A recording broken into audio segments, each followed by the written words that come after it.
선행하사 천지를 만드신 하나님 아버지를 내가 믿사오며 그 외아들 우리 주 예수 그리스도를 믿사오니 이는 성령으로 잉태하사 동정녀 마리아에게서 나시고 본디오 빌라도에게 고난을 받으사 십자가에 못 박혀 죽으시고 장사한 지 사흘 만에 죽은 자 가운데서 다시 살아나시며 하늘에 오르사 전능하신 하나님 우편에 앉아 계시다가 저리로서 산 자와 죽은 자를 심판하러 오시리라.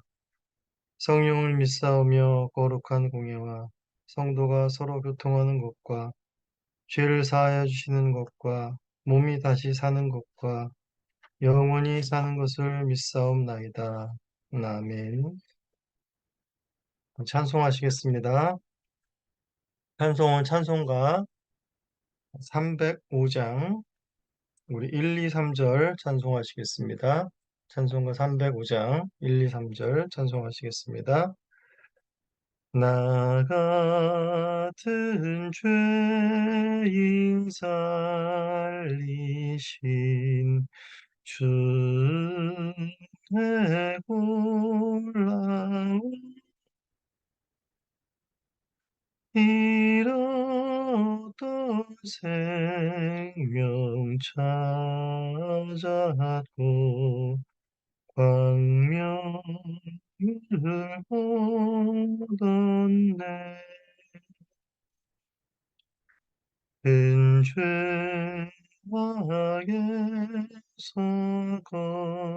건지신 주의 고마움 나 처음 믿은 그 시간 귀하고 귀하다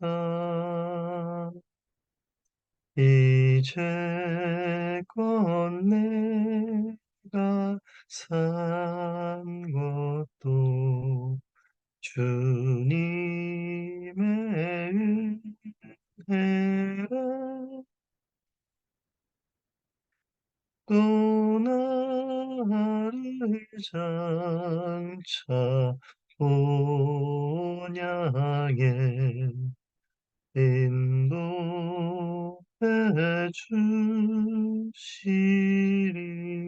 주시리. 아멘. 하나님 말씀 보시겠습니다. 하나님 말씀은 예레미야 25장 15절에서 19절의 말씀입니다. 29절의 말씀입니다. 말씀을 봉독합니다. 이스라엘의 하나님 여호와께서 이같이 내게 이르시되 너는 내 손에서 이 진노의 술잔을 받아가지고 내가 너를 보내는 바 그 모든 나라로 하여금 마시게 하라. 그들이 마시고 비틀거리며 미친 듯이 행동하리니 이는 내가 그들 중에 칼을 보냈기 때문이라 하시기로. 내가 여호와의 손에서 그 잔을 받아서 여호와께서 나를 보내신 바 그 모든 나라로 마시게 하되 예루살렘과 유다 성읍들과 그 왕들과 그 고관들로 마시게 하였더니 그들이 멸망과 놀램과 비웃음과 저주를 당함이 오늘과 같으니라. 또 애굽 왕 바로와 그의 신하들과 그의 고관들과 그의 모든 백성들과 모든 섞여 사는 민족들과 우스 땅의 모든 왕과 블레셋 사람의 땅과 모든 왕과 야스불론과 가사와 에그론과 아스돗의 나머지 사람들과 에돔과 모압과 암몬 자손과 두로의 모든 왕과 시돈의 모든 왕과 바다 건너 쪽 섬의 왕들과 드단과 데마와 부스와 살적을 깎은 모든 자와 아라비아의 모든 왕과 광야에 섞여 사는 민족들의 모든 왕과 시무리의 모든 왕과 엘람의 모든 왕과 메대의 모든 왕과 북쪽 원근의 모든 왕과 지면에 있는 세상의 모든 나라로 마시게 하니라. 세사광은 그 후에 마시리라.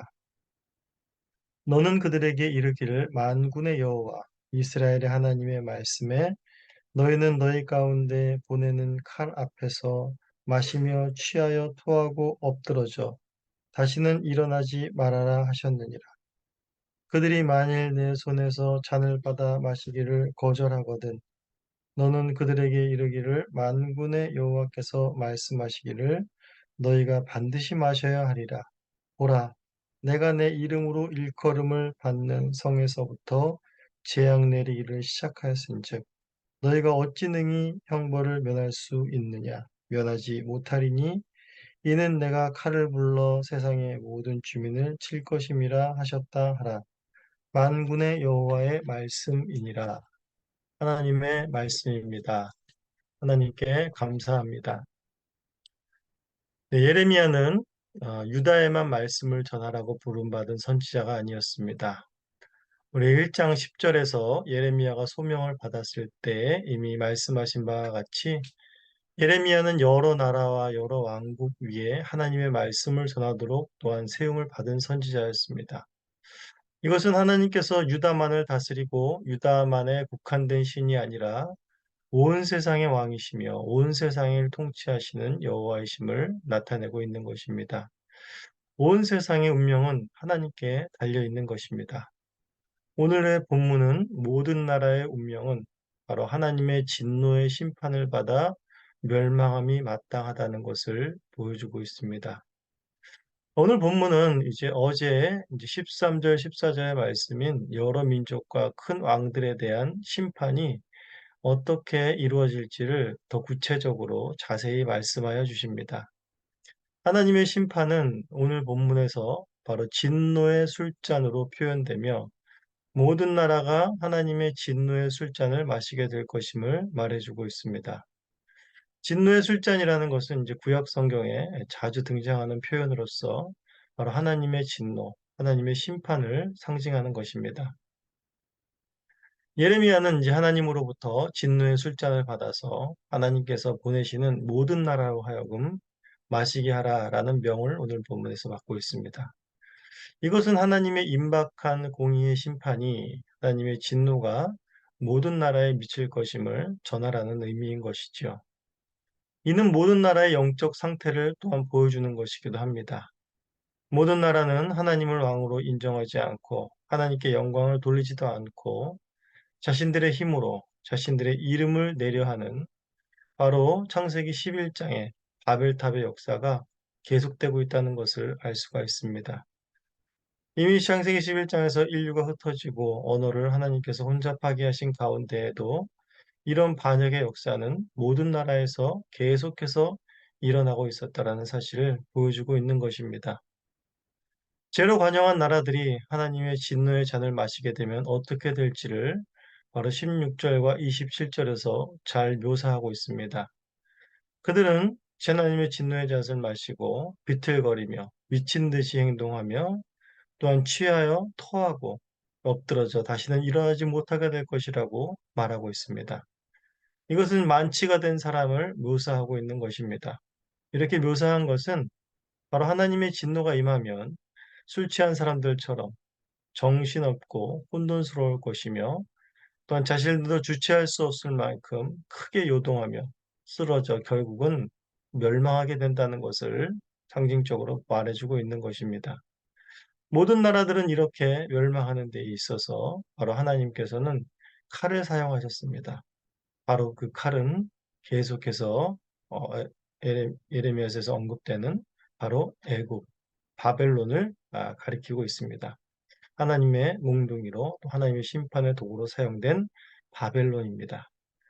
17절에서는 이제 예레미야는 여호와의 손에서 그 잔을 받아다가 그 모든 나라로 마시게 했다라고 합니다. 이것은 바로 예레미야가 하나님의 말씀에 적극적으로 또한 순종하며 그 일들을 수행했다라는 말씀인 것입니다.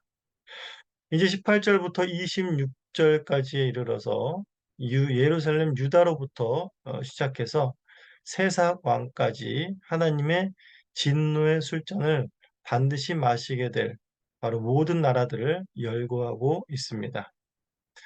진노의 잔을 마시는 것은 먼저 하나님의 언약 백성인 유다로부터 시작이 됩니다.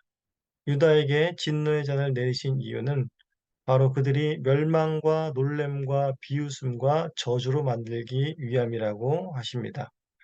이러한 멸망과 놀램과 비웃음과 저주는 이미 25장 우리 1절에서 말한 바와 같이 여호야김 넷째 해, 즉 바벨론의 1차 포로로 잡혀감에 의해서 이미 성취가 되기 시작했고, 앞으로 시드기야에 이르기까지 결국 유다는 비참한 멸망을 맞이하게 될 것임을 말해주고 있습니다.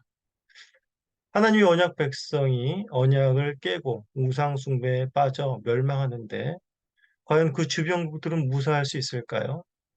하나님은 이스라엘과만 언약을 맺으셨지만 다른 모든 나라들 역시 하나님의 통치 아래 있으며 하나님을 떠나 우상과 죄에 빠진 나라들이므로 바로 무서운 심판을 주변 이웃 나라들도 피할 수 없게 된 것입니다.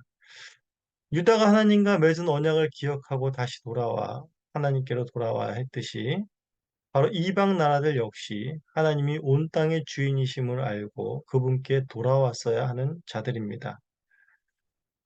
이스라엘이 출애굽을 하면서부터 하나님이 행하신 그 놀라운 일들은 온 땅 가운데 퍼졌습니다.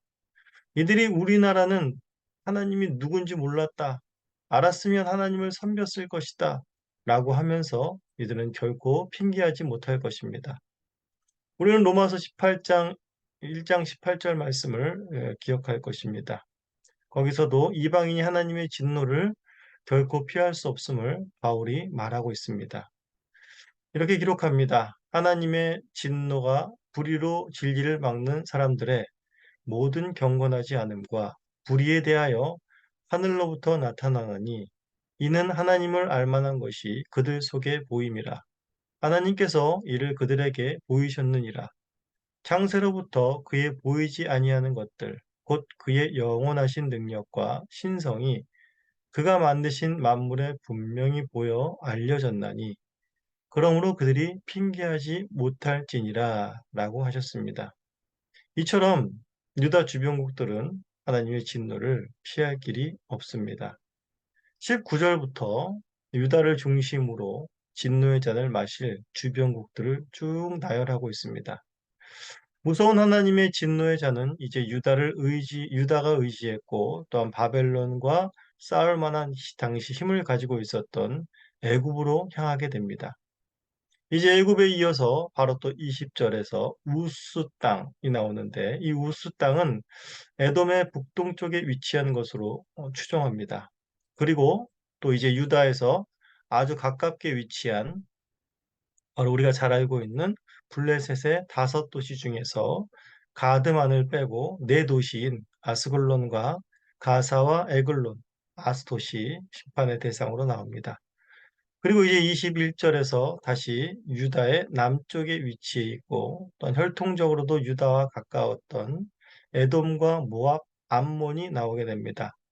그리고 이제 또 다시 방향을 돌려서 북서쪽에 위치한 바로 두로와 시돈, 그리고 남동쪽에 위치한 아라비아 쪽의 드단과 데마와 부스, 그리고 멀리 또 이제 유브라데와 티그리스 강 너머의 메대, 그리고 마지막에는 이제 하나님의 칼로 쓰임을 받았던 바벨론까지.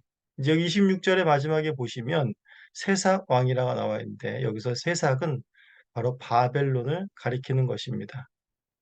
지금 이제 19절부터 26절까지 쭉 보시면 유다를 중심으로 주변국들로 점점 확장해 나가면서 하나님의 진노의 단을 이 주변국들이 모든 나라들이 다 마시게 되며 이들은 결국 바벨론의 칼을 피하지 못하고 멸망당할 것이라 라고 선언하고 있습니다. 그리고 결국 칼로 사용된 바벨론도 하나님의 진노의 잔을 마시게 됩니다. 지금 거론된 나라들은 바벨론이 이제 제국을 이루면서 다 정복한 나라들입니다. 그러나 바벨론은 자기가 잘나서, 자기가 강해서 다른 나라를 친줄하는 이런 착각과 교만, 오만에서 벗어나지 못해 결국 그의 나라도 오래가지 못하게 될 운명임을 여기서 보여주고 있습니다. 27절에서 29절은 이제 이러한 하나님의 진노는 어느 나라도 거부할 수 없고 다 당할 수밖에 없다는 것을 선언합니다. 이제껏 하나님의 심판은 이제 시작될 것이다. 곧 임박했다. 라고 말씀하셨지만 여호야김 넷째 해가 시작되면서 1차 포로로 끌려가는 일들이 발생되면서 이미 진노의 잔은 부어지기 시작한 것입니다. 이미 뚝은 무너졌으니 이제 그것을 막을 길은 없는 것입니다. 오늘 본문을 통해서 하나님께서는 유다뿐만이 아니라 모든 나라, 온 세상을 공의와 정의로 다스리기 원한다는 사실을 우리는 알게 됩니다. 사실은 하나님께서 아브라함을 부르신 이유도 이스라엘이라는 나라를 세우심도 이들을 통하여 땅의 모든 족속이 복을 받게 하려는 것이 궁극적인 하나님의 목적이었습니다.